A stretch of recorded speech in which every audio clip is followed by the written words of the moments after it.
మిత్రులారా నమస్తే, నేను మీ ప్రసాదము. ఇప్పుడు గల్ఫ్లో సాగుతున్నటువంటి భయానకమైనటువంటి యుద్ధ బీభత్సం ఏదైతే ఉందో అది కేవలం ఆ మూడు దేశాలకు మాత్రమే కాదు, ప్రపంచాన్ని అంతటిని కూడా వణికిస్తోందండి. ప్రపంచానికి అంతటికీ కూడా ఇప్పుడు యుద్ధం సెగ తగులుతోంది. అది ఏ విధంగా తగులుతోందో మనకి అనుభవంలోకి వచ్చేసింది. మనకే ఇంత దూరంలో ఉన్నటువంటి మనకి గ్యాస్ కష్టాలు మొదలయ్యాయి, ఆయిల్ కష్టాలు మొదలయ్యాయి. కష్టం లేదు అని అంటున్నప్పటికీ కూడా ప్రజలు రోడ్ల మీదకి వస్తున్నారు, లైన్లలో నుంచుంటున్నారు సిలిండర్ల కోసం. ఇంకా ఒక వారం రోజులు ఇలాగే సాగితే ప్రతి దేశంలోనూ కూడా ఈ చమురు కష్టాలు, గ్యాస్ కష్టాలు ఎక్కువైపోతాయి. రవాణా వ్యవస్థ చిన్నాభిన్నం అవుతుంది. మొత్తం నిత్యావసర సరుకులు కూడా బ్లాక్ చేసి ఆ బ్లాక్ మార్కెటీర్స్ అందరూ కూడా దీన్ని క్యాష్ చేసుకునేటటువంటి పని చేస్తారు. ప్రజలు అల్లకల్లోలానికి గురవుతారు. ఇదండి వాతావరణం. ఈ వాతావరణంలో ఇప్పుడు ప్రపంచం అంతా కూడా ఈ యుద్ధం ఎప్పుడు ఆగిపోతుందరా బాబు అని చెప్పేసి అందరూ కూడా శాంతి మంత్రాలు జపించేటటువంటి పరిస్థితి వచ్చింది. యుద్ధాన్ని ఒక తమాషాలాగా, ఒక డ్రామాలాగా, ఒక సినిమాలాగా చూద్దామని, వేడుకగా చూద్దామని, వినోదిద్దామని అనుకుంటున్న వాళ్ళు కూడా ఇది ఆగిపోతే బాగుండు, ఎందుకంటే తన దాకా వస్తేనే కానీ తెలియదు అన్నట్టు. సో ఇది ఇలా ఉందండి. అయితే యుద్ధాన్ని మొదలుపెట్టినటువంటి వాళ్ళు, దాడిని మొదలుపెట్టినటువంటి వాళ్ళు, లేదా ప్రతిఘటన తమ ఆత్మరక్షణ కోసం తాము ఈ ప్రతిఘటన దాడులు చేస్తున్నామని, యుద్ధాన్ని కొనసాగిస్తున్నామని చెప్తున్న ఇరాన్ కానీ, దాడిని మొదలుపెట్టినటువంటి అమెరికా కానీ, ఇజ్రాయెల్ కానీ, వీళ్ళు అసలు ఏమనుకుంటున్నారు? వీళ్ళ దృష్టిలో యుద్ధం ఎలా ఉంది? వీళ్ళ దృష్టిలో ఈ యుద్ధానికి ఫుల్ స్టాప్ ఎప్పుడు పడుతుంది, ఏమిటి అనేటటువంటిది మనం ఈ వీడియోలో మూడు విషయాలు స్పష్టంగా చెప్పుకుందాం. ఇజ్రాయెల్ దృష్టిలో ఈ యుద్ధం ఎప్పుడు అంతం అవుతుంది, అమెరికా దృష్టిలో ఈ యుద్ధం ఎప్పుడు అంతం అవుతుంది, ఇరాన్ దృష్టిలో ఈ యుద్ధం అంతం ఎప్పుడు అవుతుంది, ఈ మూడు విషయాలు ఈ వీడియోలో చెప్పుకుందాం. అయితే ముందు ఈ యుద్ధం ఏ రూపాన్ని దాల్చిందో ఒక్క మాట చెప్పాలంటే, చమురు క్షేత్రాలని, గల్ఫ్లో ఉన్నటువంటి ఇతర దేశాల చమురు క్షేత్రాలని టార్గెట్ చేసింది. ఎందుకంటే తన దేశంలో ఉన్న ప్రపంచంలోనే అతిపెద్ద ఆయిల్ ఫీల్డ్ మీద ఇజ్రాయెల్ దాడి చేసింది కాబట్టి. సో ఇప్పుడు యుద్ధం ఎలా మారిందంటే, చమురు అనేటటువంటిది ఒక అత్యంత ప్రమాదకరమైన, అణుబాంబు కంటే ప్రమాదకరమైన ఆయుధంగా మారిపోయింది ఇరాన్ చేతుల్లో, ఇజ్రాయెల్ చేతుల్లో. దీని తీవ్రమైనటువంటి పరిణామాలు ప్రపంచం అంతా చూడాలన్నమాట. సో ఇలాంటి పరిస్థితుల్లో ఈ యుద్ధం ఎప్పుడు ఆగుతుంది, అసలు ఏ దిశగా ఈ యుద్ధం వెళ్తుంది, ఎలా పయనిస్తుంది, దీని పరిణామాలు ఎలా ఉంటాయని అందరూ కూడా, శాంతి కాముకులకు అందరికీ కూడా భయాందోళన కలుగుతుందండి. సో ఇప్పుడు విషయానికి వద్దాం. అసలు ఇజ్రాయెల్ ఏమనుకుంటుంది? ఇజ్రాయెల్కి ఇరాన్కి మధ్య ఉన్నటువంటి వైరం ఏంటి? ఇజ్రాయెల్ తలుచుకుంటే ఈ యుద్ధం ఆగిపోతుంది, కానీ ఇజ్రాయెల్ తలుచుకుంటుందా? 1979 నుంచి కూడా అయతుల్లా ఖొమైనీ ఎప్పుడైతే అధికారంలోకి వచ్చాడో అప్పటి నుంచి కూడా, 1979 నుంచి కూడా ఇజ్రాయెల్లో ప్రజలు నిజంగా అనేక విషయాల మీద చీలిపోయి ఉంటారు, కానీ భిన్న అభిప్రాయాలతో ఉంటారు, కానీ ఒక విషయంలో మాత్రం యునైటెడ్గా ఉంటారంట. అదేమిటయ్యా అంటే, ఇరాన్ మా ఉనికికే ప్రమాదం, ఇరాన్ మా అస్తిత్వానికే ప్రమాదం, ఇరాన్ మాకు బద్ధ శత్రువు. అంటే అక్కడ ఉన్నటువంటి ప్రజల్ని, ఇజ్రాయిల్ ప్రజల్ని ఇజ్రాయిలీ పాలకులు అలాగ మౌల్డ్ చేసేసారనమాట, తమకు బద్ధ శత్రువు ఇరాన్ అని నమ్మేటట్టుగా.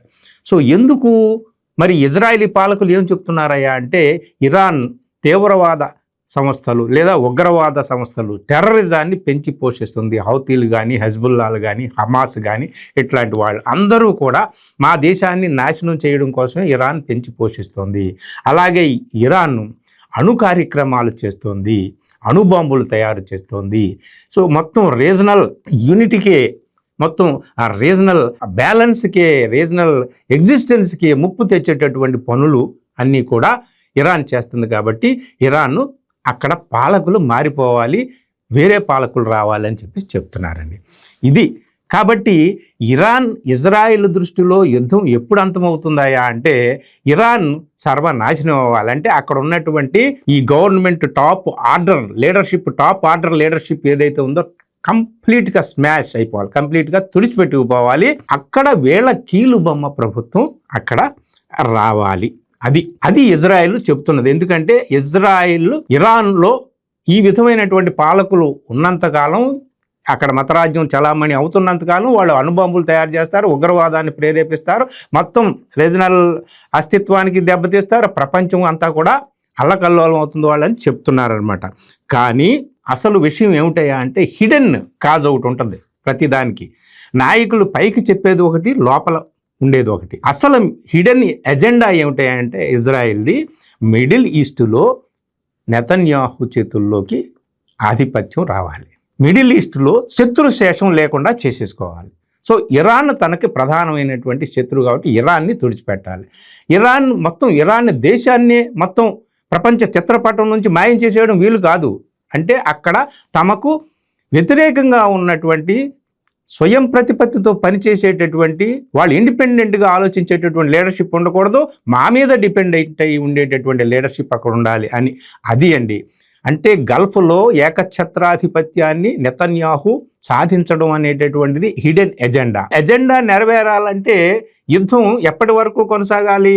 ఇరాన్ కంప్లీట్గా, ఇరాన్లో ఇప్పుడున్న లీడర్షిప్ అంతా కూడా కొలాప్స్ అయిపోయి వీళ్ళు కాళ్ళ బేరానికి వచ్చేటటువంటి లీడర్షిప్ రావాలి. మేము జీ హుజూర్ మీకు లొంగిపోయాము, ఇక్కడికి రండి, మీకు స్వాగతిస్తున్నాం, వచ్చి మా సింహాసనాల మీద కూర్చొని మీరు పరిపాలించండి, లేదా మీ దూతలను పెట్టుకోండి, మీ కీలు బొమ్మలు పెట్టుకోండి అని ఇరాన్ అనాలన్నమాట. అప్పటిదాకా ఇజ్రాయెల్ దృష్టిలో యుద్ధం ఆగదు.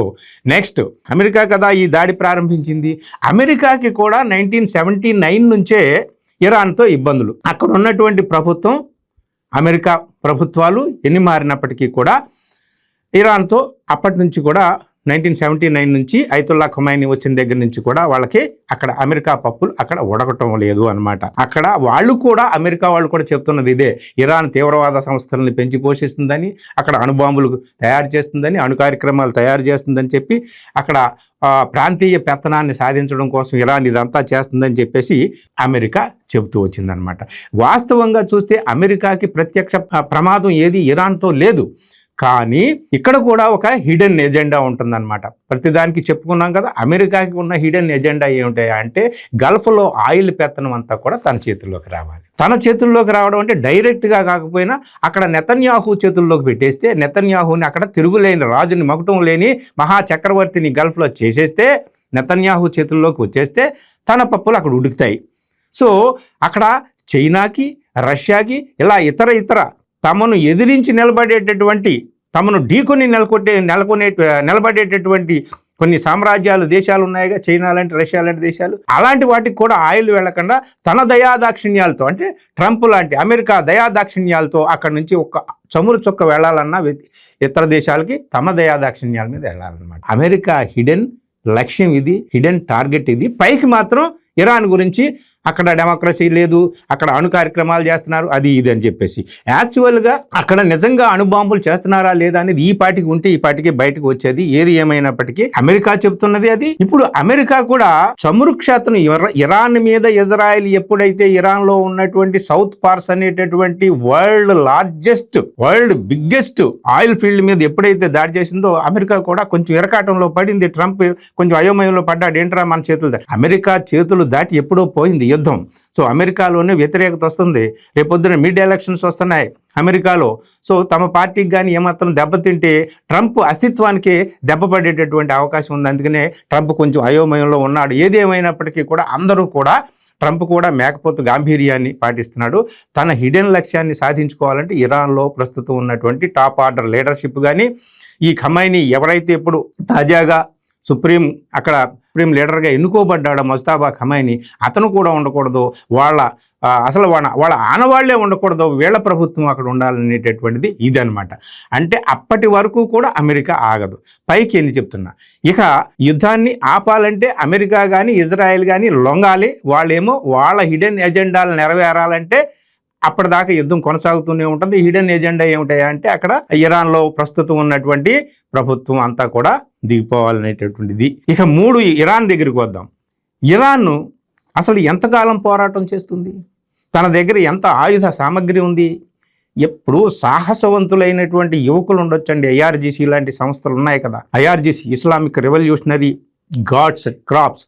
సో ఆ ఇస్లామిక్ రెవల్యూషనరీ గార్డ్స్ IRGC వాళ్ళంతా నవ చైతన్యంతో ఉండేటటువంటి యువ సేన అనమాట.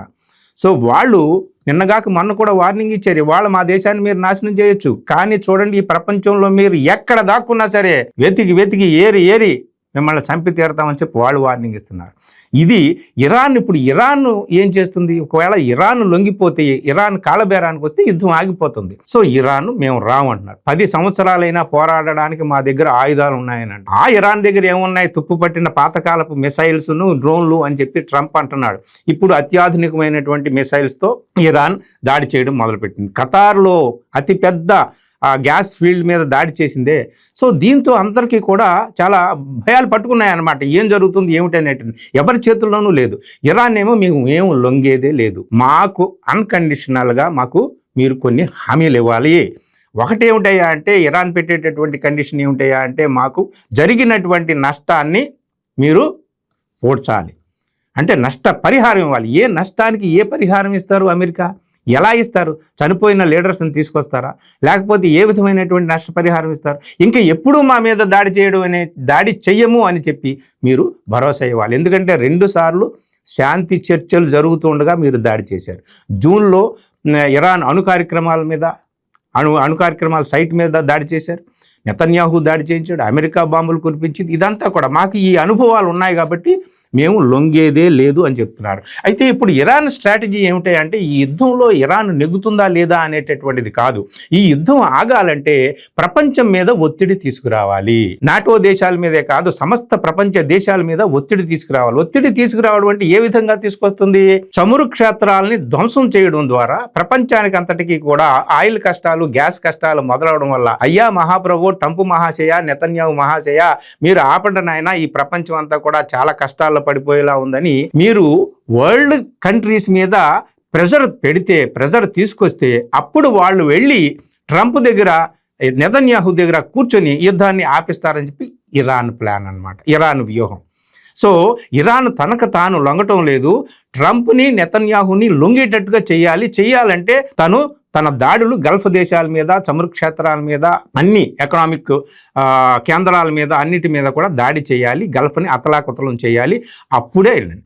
సో గల్ఫ్ కంట్రీస్ మీద ఒత్తిడి తేవాలి, నాటో దేశాల మీద ఒత్తిడి తేవాలి, ప్రపంచం మొత్తం మీద ఒత్తిడి తీసుకొస్తే అప్పుడు వాళ్ళు లొంగుతారని చెప్పి ఇరాన్ అంటుంది. సో ఇరాన్ ఈ విధంగా ఉంది, అమెరికా ఆ విధంగా ఉంది, ఇజ్రాయెల్ ఆ విధంగా ఉంది. మరి యుద్ధం ఎప్పుడు ఆగుతుంది? సో యుద్ధం ఎప్పుడు ఆగుతుందా అంటే, నాటో దేశాల దగ్గర నుంచి, గల్ఫ్ దేశాల దగ్గర నుంచి, ఐక్యరాజ్య సమితి దగ్గర నుంచి, ప్రపంచ దేశాలు అన్నీ కలిసి సంయుక్తంగా, అయ్యా దీన్ని ఆపండి, ఈ యుద్ధం మీతో ఆగేలాగలేదు, మొత్తం ప్రపంచాన్ని అంతటినీ కూడా యుద్ధంలోకి లాగేటటువంటి ప్రమాదం ఉంది అని చెప్పి అందరూ కలిసి ట్రంప్ని, నెతన్యాహుని ఆపితే, ఇరాన్కి ఏ నష్టపరిహారం ఇరాన్ కోరుకుంటుందో అవన్నీ కూడా తీర్చి ఆంక్షలు ఎత్తివేయాలి. ఆల్రెడీ ఒక ఆయిల్ మీద ఆంక్షలు అయితే ఎత్తివేశానని చెప్పి ట్రంప్ తాజాగా ప్రకటించాడు.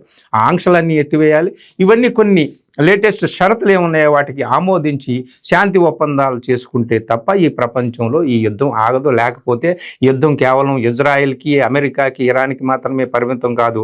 మొత్తం ప్రపంచం అంతా ఇంకొక వారం రోజులు కానీ కొనసాగితే ఈ యుద్ధ ప్రకంపనలు అన్నీ కూడా మొత్తం ప్రపంచాన్ని కుదిపేసేటటువంటి ప్రమాదం ఉందన్నమాట. చూద్దాం ఏం జరుగుతుందో, ఎవరు ఏ చర్యలు తీసుకుంటారు. ఏది ఏమైనప్పటికీ ఆ గల్ఫ్లోనే కాదు, మొత్తం ప్రపంచం అంతటా కూడా నెలకొల్పాలి. అందరికీ కూడా ఒక విశ్వాసం కలిగించాలి. శాంతి మీదే మనందరం నమ్మకం పెట్టుకోవాలి, యుద్ధం మీద కాదు. యుద్ధంతో తాత్కాలికమైన ప్రయోజనాలు, ఒకళ్ళు గెలవచ్చు, ఒకళ్ళు ఓడిపోవచ్చు. కానీ ఓడిపోయిన వాళ్ళు ఎప్పుడూ కూడా కక్షతో రగిలిపోతూ ఉంటారు. దాని పరిణామాలు భవిష్యత్తులో మరో రకంగా కనిపించవచ్చు. అందుకనే యుద్ధం వద్దు, శాంతి కావాలి. మరి ఏం చేస్తారు ట్రంప్ మహాశయుడు, ఏం చేస్తారు నాటో దేశాలు, ఏం చేస్తాయి ఐక్యరాజ్య సమితి, ఏం చేస్తుందో చూడాలి. ఇది మొత్తానికి మిత్రులారా, ఈ యుద్ధం ప్రస్తుతానికైతే ఇప్పుడప్పుడే ఆగేలా కనిపించడం లేదు. ఇది ఏ దిశగా పయనిస్తుంది అనేది కూడా ఎవరికి అర్థం అవ్వట్లేదు. Thank you. చూస్తూనే ఉండండి ప్రగతి మీడియా. అలాగే నా ప్రమో టాక్స్ని ఫాలో అవుతున్నటువంటి వాళ్ళు కూడా దయచేసి ప్రగతి మీడియాని సబ్స్క్రైబ్ చేసుకోండి. ఇక్కడ కూడా మీరు తప్పనిసరిగా వీడియోలని వీక్షించండి. మీ విలువైనటువంటి కామెంట్స్ రూపంలో మీ సలహాలు అందించండి. Thank you.